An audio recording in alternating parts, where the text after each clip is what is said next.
here's a great question, and it's a personal question, which I like. Krista asks, what's a lesson you learned the hard way? Do you mind sharing it with us so we might not also have to learn the hard way? Of course. I have many lessons. I talk about some of them in my book, Angel, coming out July 18th, 2017, by HarperCollins. Little plug there. One that comes to mind for me is focus. I might have undiagnosed ADHD or ADD. I don't know. Who knows? They weren't diagnosing it when I was a kid.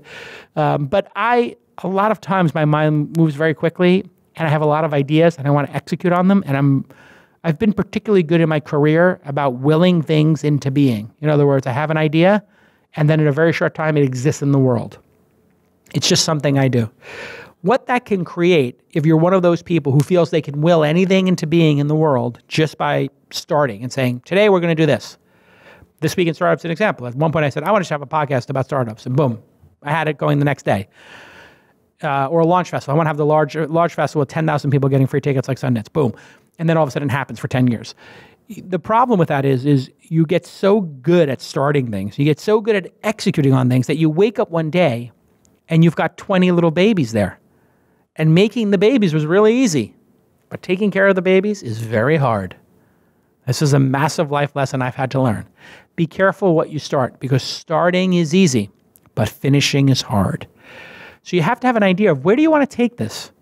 And when I look at projects now, I really think about that. What will I want to have accomplished when this product sees the light of day? So with the book, I set a very small goal for myself. I want to write this book because I'm hoping that some group of people, could be a dozen, it could be 1,200, it could be 12,000, it could be 1 million eventually, become angel investors, and that some portion of those angel investors hit huge returns and have their lives and the people around them have their lives changed forever, and the entrepreneurs they invest in have their lives changed forever. Because there's a lot of money sitting on the sidelines right now in real estate, in bonds, in stocks of public companies like Apple and Google that's sitting there, and it's not really helping the world. It's just sitting there collecting a small dividend or a small increase in value every couple of years. And I think that some portion of that money should be unlocked and given to entrepreneurs, and more people should have a chance to start a company. And I believe that those angel investors should have the chance to hit 100x or 1,000x return. And if you invest in 50 companies and you have one hit 100x, you're going to have changed your lot in life because you've got the joy of starting 50 companies and the enjoyment of it, and you've got now doubled your money, tripled your money. Who knows what you'll eventually hit, depending on when you sell your shares in those companies. If you do it the way I talk about in the book, I hope that's the case. And I think the downside risk is maybe you lose 1 to 5% of your net worth. But before I did the book, I thought that through. Do I want to spend 20 days of my life on this? Do I want to have the book out there? Do I want to have to support the book, do a book tour and all that kind of stuff? So I think about that every project. And then I look at projects I existing have and I say, how many episodes of This Week in Startup should there be a year? Should there be 104, twice a week, every week, no weeks off? Should we take some weeks off for August and December and the holidays and have 90 episodes? Should I make it one time a week and increase the quality of the guests and do less and put more wood behind ours? I constantly reassess that kind of stuff. This all goes under the bucket of focus.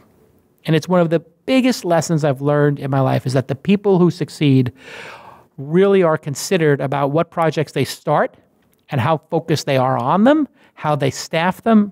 You get the idea. Starting is easy, finishing is hard. It is a hard life lesson to learn, but it's an important one. And I don't mean it to dissuade people from starting.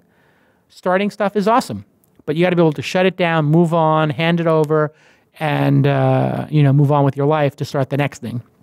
So just keep that in mind, because while it's okay to have multiple pokers in the fire, and there's an adage, multiple pokers in the fire, you don't want to be a mile wide and an inch deep. So for all of these colloquialisms and expressions, I can give you the counter ones, right?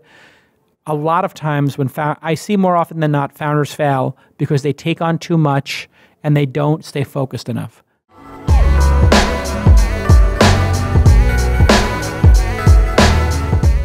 Hey Hey, everybody, let me tell you about a product I've been using for over 10 years. It's WordPress.com. Small business owners, WordPress.com is saluting you. They know you're out there making a big difference, creating jobs, and creating great products and services. WordPress is the perfect solution to build your website and keep it up to date. They are powering more websites with WordPress than any other platform. They've been at this for a long time. I've known Matt Mullenweg forever. He's been on this podcast, I think, 3 times. He's a fantastic founder. And that's why I use WordPress on calacanis.com and this very site, thisweekinstartups.com. They provide great design features and 24-hour support 7 days a week. You can pick from 350 easy-to-use themes. Just pick a domain, select a plan, and start building. It's mobile-friendly, super easy to use. Go to wordpress.com/twist, wordpress.com/twist, and you will be able to create your small business website today, and you'll get 15% off any new plan purchase. That's right, 15% off, wordpress.com/twist. It's a great product and a great founder and a great team over there. So go ahead and visit wordpress.com/twist. Okay, let's get back to this amazing episode.